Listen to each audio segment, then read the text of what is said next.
The Crippled Lamb by Max Lucado coming up next.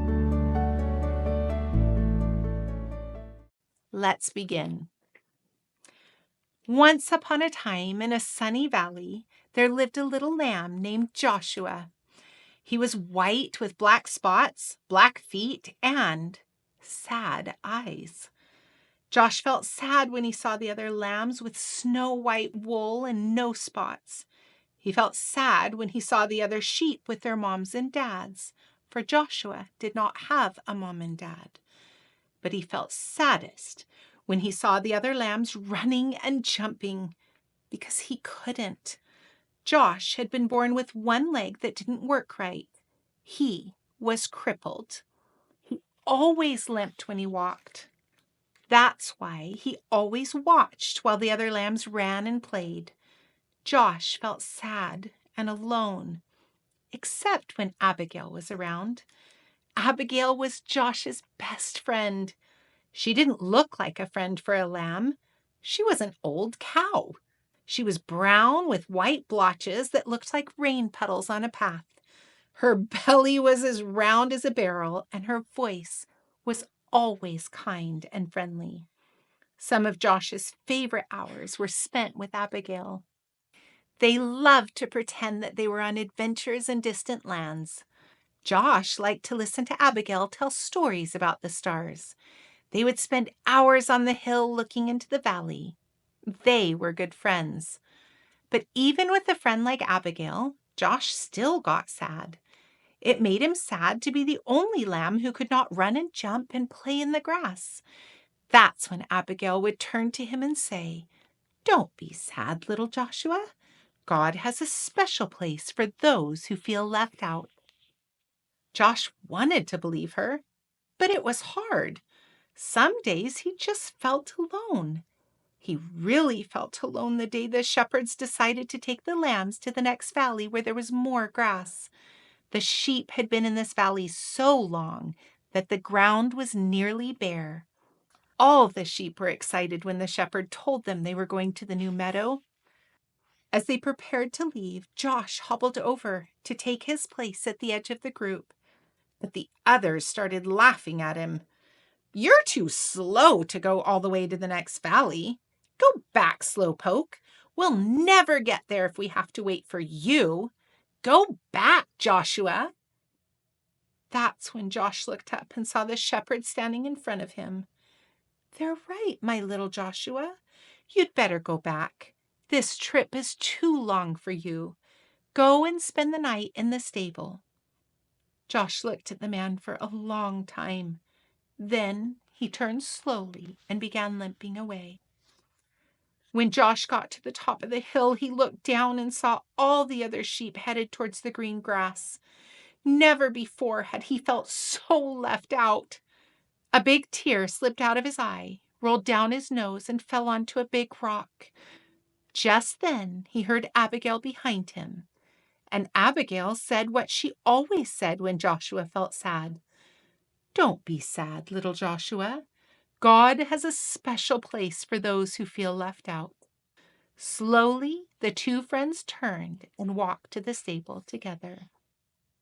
By the time they got to the little barn, the sun was setting like a big orange ball. Josh and Abigail went inside and began to eat some hay out of the feed box. They were very hungry, and the hay tasted good. For a little while, Joshua forgot that he had been left behind. "Go to sleep, little friend," Abigail said after they finished eating. "You've had a hard day."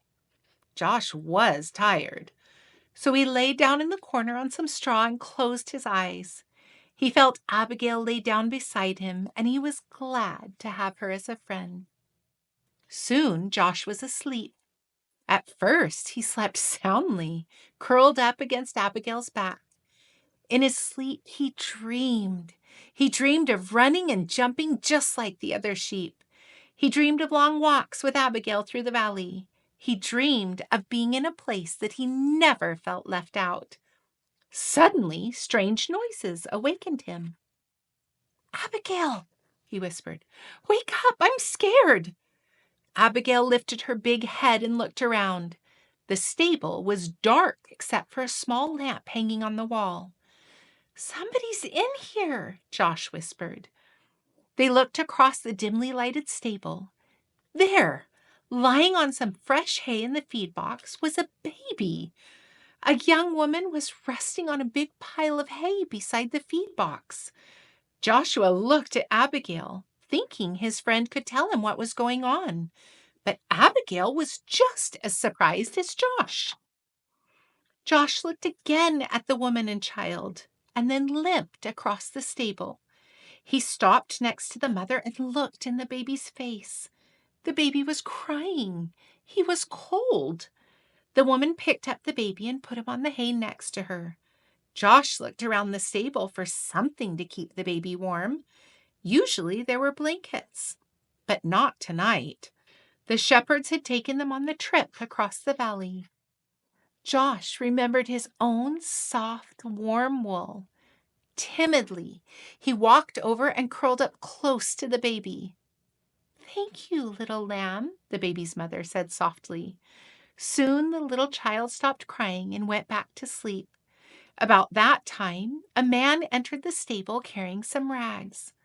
"I'm sorry, Mary," he explained. "This is all the cover I could find." "It's okay," she answered.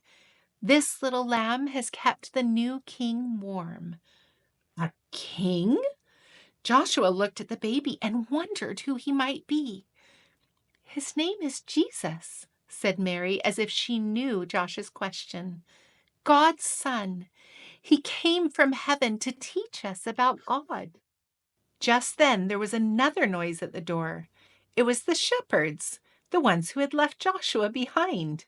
Their eyes were big and they were excited. "We saw a bright light and heard the angels," they began.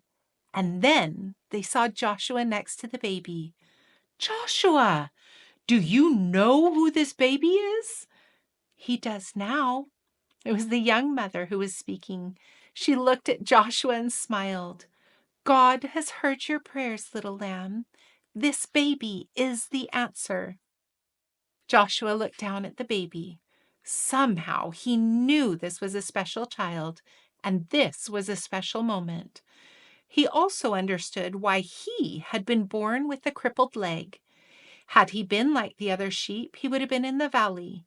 But since he was different, he was in the stable, among the first to welcome Jesus into the world.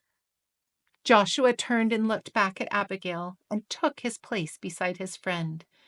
"You were right," he told her. "God does have a special place for me." The end. What a beautiful story to remind us that we all have expectations in life. We all want things to be a certain way or happen the way we hope they will. But the reality of it is, we all have a special place. We all have something important to do. And God gives us those opportunities, sometimes through hardships or pauses in what we want, so that we can accomplish an even greater work. I know that we're all important, every one of us.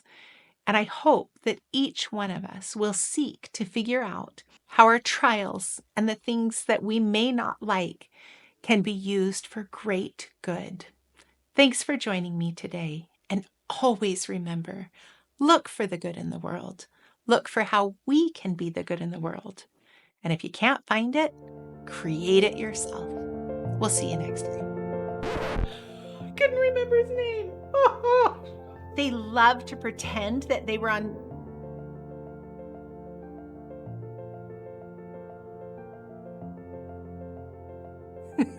Why are you laughing? It gets my energy going. By Max Lucado. Dang it. Spots. Nobody has spots, just in case we're wondering.